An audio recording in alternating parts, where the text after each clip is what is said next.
बृहस्पति देवता की कथा। हे बृहस्पति देवता, इस कथा को कहने, सुनने और हुंकारा भरने वाले सभी भक्तों की रक्षा करना, सभी की मनोकामनाएं पूर्ण करना। बोलिए बृहस्पति देवता की जय। भारतवर्ष में एक प्रतापी और दानी राजा राज्य करता था। वो रोज गरीबों को और ब्राह्मणों को यथासंभव मदद करता था, और ये बात उसकी रानी को बिल्कुल अच्छी नहीं लगती थी। वो ना तो गरीबों को दान देती, ना ही भगवान का पूजन करती, और राजा को भी दान देने से मना किया करती थी। एक दिन राजा शिकार खेलने वन को गए हुए थे, तो रानी महल में अकेली थी। उसी समय बृहस्पति देव साधु वेश में राजा के महल में भिक्षा लेने के लिए गए। भिक्षा मांगी। रानी ने भिक्षा देने से इनकार कर दिया और कहा, हे साधु महाराज, मैं तो इस दान पुण्य से तंग आ गई हूँ। मेरा पति सारा धन लुटाते रहते हैं। मेरी इच्छा है कि हमारा धन नष्ट हो जाए, फिर न रहेगा बांस और न बजेगी बांसुरी। ये बात सुनकर साधु ने कहा, देवी, तुम तो बड़ी विचित्र हो। धन संतान तो सभी चाहते हैं, पुत्र और लक्ष्मी तो पापी के घर भी होनी चाहिए। अगर तुम्हारे पास धन अधिक है तो भूखों को भोजन दो, प्यासों के लिए प्याऊ बनवाओ, मुसाफिरों के लिए धर्मशालाएं खुलवा दो। जो निर्धन अपनी कुंवारी कन्याओं का विवाह नहीं करा सकते, उनका विवाह करा दो। ऐसे और भी कई नेक काम हैं जिनको करने से तुम्हारा यश लोक परलोक में फैलेगा। परंतु रानी पर उपदेश का कोई प्रभाव नहीं पड़ा। वो बोली, महाराज, आप मुझे कुछ मत समझाइए। मैं ऐसा धन नहीं चाहती जो हर जगह बांटती फिरूं। साधु ने उत्तर दिया, अगर तुम्हारी ऐसी इच्छा है तो तथास्तु। तुम ऐसा करना कि बृहस्पतिवार को घर लीपकर पीली मिट्टी से अपना सिर धोकर स्नान करना, भट्टी चढ़ाकर कपड़े धोना। ऐसा करने से तुम्हारा सारा धन नष्ट हो जाएगा। ऐसा कहकर वो साधु महाराज वहां से अंतर्ध्यान हो गए। साधु के अनुसार कई बातों को पूरा करते हुए रानी को केवल 3 बृहस्पतिवार ही बीते थे कि उसकी समस्त धन संपत्ति नष्ट हो गई और भोजन के लिए राजा का परिवार तरसने लगा। तब एक दिन राजा ने अपनी रानी से कहा, हे रानी, तुम यहीं रहो, मैं दूसरे देश को जाता हूँ, क्योंकि यहाँ पर सभी लोग मुझे जानते हैं, इसलिए मैं कोई भी छोटा काम नहीं कर सकता। ऐसा कहकर राजा परदेश चला गया। वहां वो जंगल से लकड़ी काट कर लाता और शहर में बेचता। इस तरह वो अपना जीवन व्यतीत करने लगा। इधर राजा के परदेश जाते ही रानी और दासी बहुत दुखी रहने लगी। एक बार जब रानी और दासी को 7 दिन तक बिना भोजन के रहना पड़ा, तो रानी ने अपनी दासी से कहा, हे दासी, पास के ही नगर में मेरी बहन रहती है। वो बहुत धनवान है, तो उसके पास जा और कुछ लेकर आ, ताकि थोड़ी बहुत गुजर बसर हो जाए। दासी रानी की बहन के पास चली गई। उस दिन गुरुवार था और रानी की बहन उस समय बृहस्पति देवता की कथा सुन रही थी। दासी ने रानी की बहन को अपनी रानी का संदेश दिया, लेकिन रानी की बड़ी बहन ने कोई उत्तर नहीं दिया। जब दासी को रानी की बहन से कोई उत्तर नहीं मिला, तो वो बहुत दुखी हुई। उसे क्रोध भी आया। दासी ने वापस आकर रानी को सारी बात बता दी। बात सुनकर रानी ने अपने भागी को बहुत कोसा। उधर कथा सुनने के बाद रानी की बहन ने सोचा कि मेरी बहन की दासी आई थी, परंतु मैं उससे नहीं बोली, इससे वो बहुत दुखी हुई होगी। कथा सुनकर और पूजन समाप्त कर वो अपनी बहन के घर आई और कहने लगी, हे बहन, मैं तो बृहस्पतिवार का व्रत कर रही थी। तुम्हारी दासी मेरे घर आई थी, किंतु जब तक कथा होती है तब तक ना तो उठते हैं और ना ही बोलते हैं, इसलिए मैं नहीं बोली। कहो, दासी क्यों गई थी? रानी बोली, बहन, तुमसे क्या छुपाऊं, हमारे घर में तो खाने तक का अनाज नहीं था। ऐसा कहते कहते रानी की आंखें भर आई। उसने दासी समेत पिछले 7 दिनों से भूखे रहने की बात अपनी बहन को विस्तार पूर्वक बता दी। रानी की बहन बोली, देखो बहन, भगवान बृहस्पति देव सभी की मनोकामनाओं को पूर्ण करते हैं। देखो, शायद तुम्हारे घर में अनाज रखा हो। पहले तो रानी को विश्वास नहीं हुआ, पर बहन के आग्रह करने पर उसने अपनी दासी को अंदर भेजा, तो उसे सचमुच अनाज से भरा हुआ एक घड़ा मिल गया। ये देखकर दासी को बड़ी हैरानी हुई। दासी रानी से कहने लगी, हे रानी, जब हमको भोजन नहीं मिलता तो हम व्रत ही तो करते हैं, इसलिए क्यों ना इससे व्रत और कथा की विधि पूछ ली जाए, ताकि हम भी व्रत कर सकें। तब रानी ने अपनी बहन से बृहस्पतिवार के व्रत के बारे में पूछा। उसकी बहन ने बताया, बृहस्पतिवार के व्रत में चने की दाल और मुनक्का से विष्णु भगवान का केले की जड़ में पूजन करें। दीपक जलाएं, व्रत की कथा सुने और पीला ही भोजन करें। इससे बृहस्पति देवता प्रसन्न होते हैं। व्रत और पूजन की विधि बताकर रानी की बहन तो अपने घर को लौट गई। 7 दिन के बाद जब गुरुवार आया तो रानी और दासी ने व्रत रखा। घुड़साल में जाकर चना और गुड़ लेकर आई, फिर उससे केले की जड़ और भगवान विष्णु का पूजन किया। अब पीला भोजन कहाँ से आए, इस बात को लेकर दोनों बहुत दुखी थी। क्योंकि उन्होंने व्रत रखा था, इसलिए बृहस्पति देवता उनसे बहुत प्रसन्न थे। इसलिए वे एक साधारण व्यक्ति का रूप धरकर 2 थालों में सुंदर पीला भोजन दासी को देकर चले गए। भोजन पाकर दासी बहुत प्रसन्न हुई और फिर रानी के साथ मिलकर दोनों ने भोजन किया।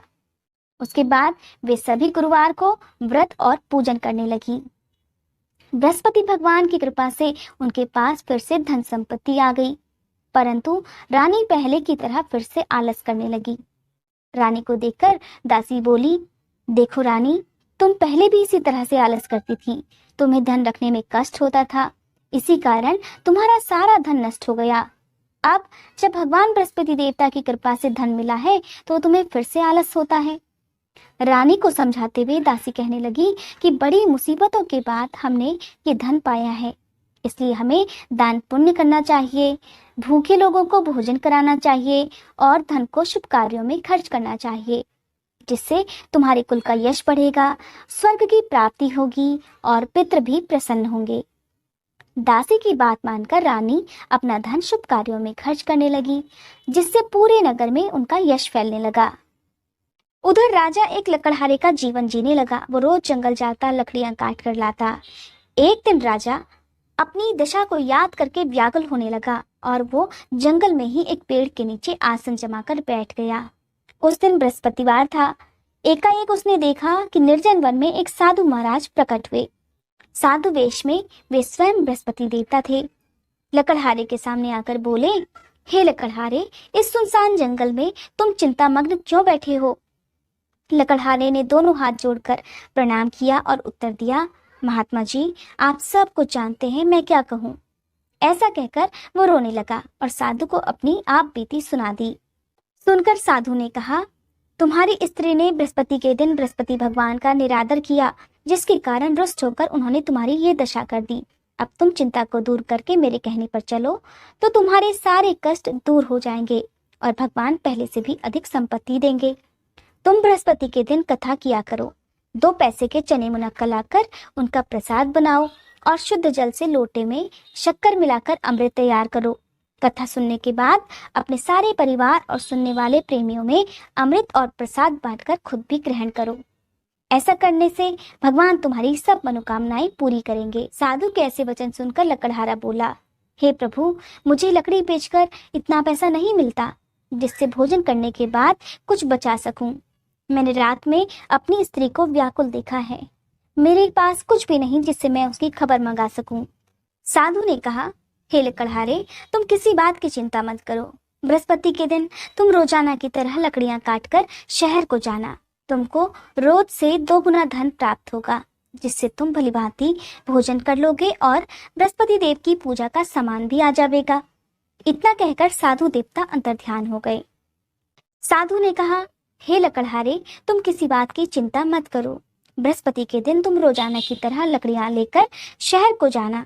तुमको रोज से 2 गुना धन प्राप्त होगा, जिससे तुम भलीभांति भोजन कर लोगे और बृहस्पति देवता की पूजा का सामान भी आ जाएगा। इतना कहकर साधु अंतर्ध्यान हो गए। धीरे धीरे समय बीतने पर फिर वही बृहस्पतिवार का दिन आया। लकड़हारा जंगल से लकड़ी काटकर किसी शहर में बेचने गया। उसे उस दिन और दिन से अधिक पैसा मिला। राजा ने चना गुड़ आदि लाकर गुरुवार का व्रत किया। उस दिन से उसके सभी क्लेश दूर हुए। परंतु जब दोबारा गुरुवार का दिन आया तो बृहस्पतिवार का व्रत करना वो भूल गया। इस कारण बृहस्पति भगवान नाराज हो गए। उस दिन उस नगर के राजा ने विशाल यज्ञ का आयोजन करवाया और शहर में ये घोषणा भी करा दी कि कोई भी मनुष्य अपने घर में भोजन न बनावे, न आग जलावे। समस्त जनता मेरे यहाँ भोजन करने आवे। इस आज्ञा को जो नहीं मानेगा उसे फांसी की सजा दी जाएगी। इस तरह की घोषणा संपूर्ण नगर में करवा दी गई। राजा की आज्ञा अनुसार शहर के सभी लोग भोजन करने गए, लेकिन लकड़हारा कुछ देर से पहुंचा, इसलिए राजा उसको अपने साथ घर लिवा ले गए और ले जाकर भोजन करा रहे थे तो रानी की दृष्टि उस खूंटी पर पड़ी जिस पर उसका हार लटका हुआ था। वो वहां पर दिखाई नहीं दिया। रानी ने निश्चय किया कि मेरा हार इस मनुष्य ने चुरा लिया है। उसी समय सिपाहियों को बुलाकर उसको कारागार में डलवा दिया। जब लकड़हारा कारागार में पड़ गया और बहुत दुखी होकर विचार करने लगा कि न जाने कौन से पूर्व जन्म के कर्म से मुझे ये दुख प्राप्त हुआ है, और उसी साधु को याद करने लगा जो कि जंगल में मिला था। उसी समय तत्काल बृहस्पति देव साधु के रूप में प्रकट हुए और उसकी दशा को देखकर कहने लगे, अरे मूर्ख, तूने बृहस्पति देव की कथा नहीं करी, इसी कारण तुझे आज ये दुख मिला है। अब चिंता मत कर, बृहस्पतिवार के दिन कारागार के दरवाजे पर 4 पैसे पड़े मिलेंगे, उनसे तू बृहस्पति देव की पूजा करना, तेरे सभी कष्ट दूर हो जाएंगे। बृहस्पतिवार के दिन उसे 4 पैसे मिले। लकड़हारे ने कथा कही।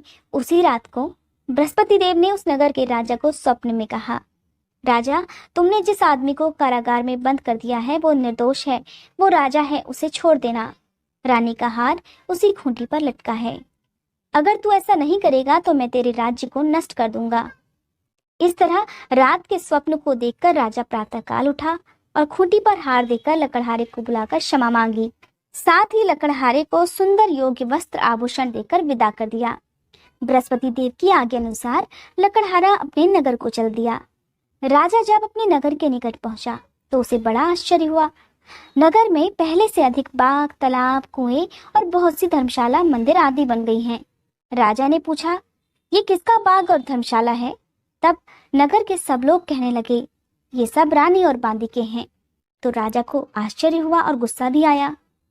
जब रानी ने ये खबर सुनी कि राजा आ रहे हैं तो उन्होंने अपनी बांदी से कहा, हे दासी, देख, राजा हमको कितनी बुरी हालत में छोड़कर गए थे। हमारी ऐसी हालत देखकर वो लौट ना जाए, इसलिए तू दरवाजे पर खड़ी हो जा। आज्ञा अनुसार दासी दरवाजे पर खड़ी हो गई। राजा आए तो उन्हें अपने साथ लेवा लाई। तब राजा ने क्रोध करके अपनी रानी से पूछा, ये धन तुम्हें कैसे मिला? तब उन्होंने कहा, हमें ये सब धन बृहस्पति देव के इस व्रत के प्रभाव से मिला है।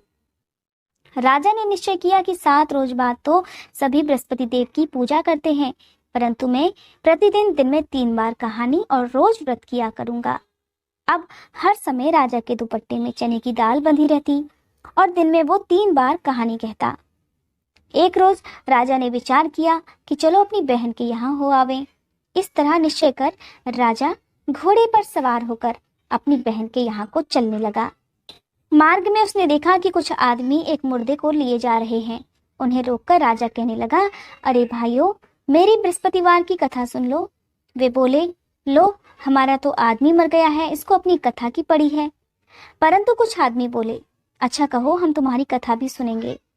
राजा ने दाल निकाली और जब कथा आधी हुई थी कि मुर्दा हिलने लग गया, और जब कथा समाप्त हो गई तो राम राम कहकर वह मनुष्य उठकर खड़ा हो गया। आगे मार्ग में उसे एक किसान खेत में हल चलाता मिला। राजा ने उसे देखकर उससे कहा, अरे भैया, तुम मेरी बृहस्पति देव की कथा सुन लो।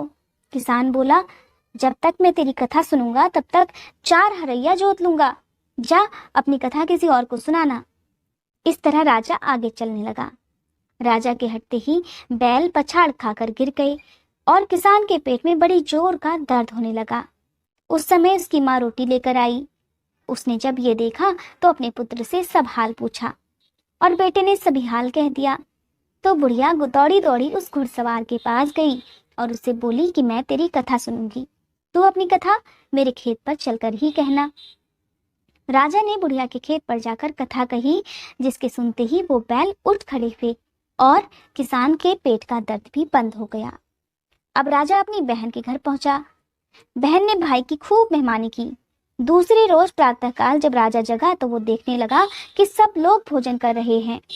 तब राजा ने अपनी बहन से कहा, ऐसा कोई मनुष्य है जिसने भोजन ना किया हो? मेरी बृहस्पतिवार की कथा सुन ले। बहन बोली, हे भैया, ये देश ऐसा ही है, पहले यहाँ लोग भोजन करते हैं, बाद में अन्य काम करते हैं।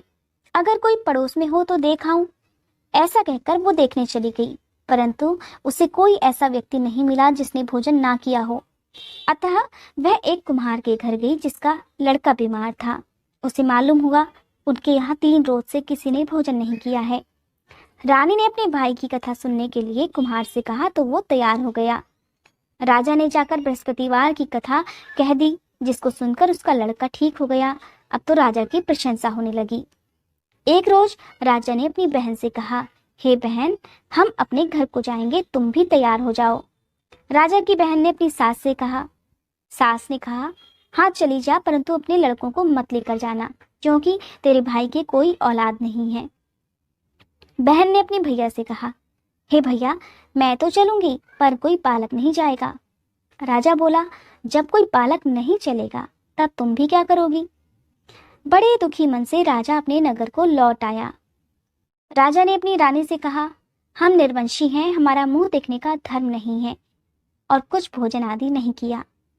रानी बोली, हे प्रभु, बृहस्पति देव ने हमें सब कुछ दिया है, वो हमें औलाद अवश्य देंगे। उसी रात को बृहस्पति देव ने राजा से स्वप्न में कहा, हे राजा उठ, सभी सोच त्याग दे, तेरी रानी गर्भ से है। राजा को यह बात सुनकर बड़ी खुशी हुई। 9वें महीने रानी के गर्भ से एक सुंदर पुत्र पैदा हुआ।